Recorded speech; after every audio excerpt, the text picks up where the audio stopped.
All right, so I know we can't say much about Carrie right now. So, I guess you're doing in this world with all these people, with all these powers. If you developed something like David's powers or any other powers, really, how do you think you would respond to them?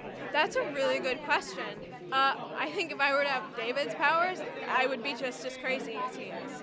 You know, like you would need someone to sit you down and get you an intervention and be like, "You're not crazy, but you have to deal with it." That would be like a really big process for me. I think I'm sensitive enough.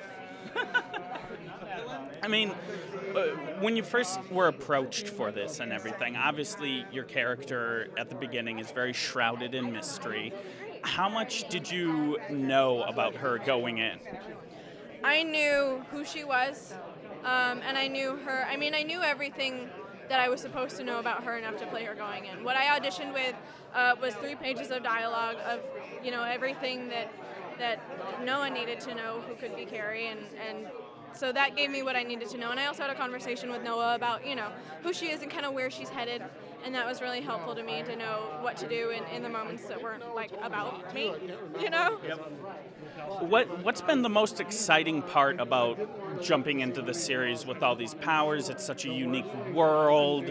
It's so different from everything else. What's been the most exciting part about experiencing that from your perspective? The narrative, the style of the narrative is what's really fun. This show has a really unique style of telling the story, both in terms of the narrative but also in the visual, and that's been a lot of fun. I feel like as actors we work a lot with the camera team, like the DP and the camera operator, and all those guys are really, really great. And sometimes like what we do is almost not less about us, but it's almost like it's a lot them. And that's been a lot of fun. And then having Noah, like his writing is just so rich that the only problem with it is that you have to do it justice. So that's also really great.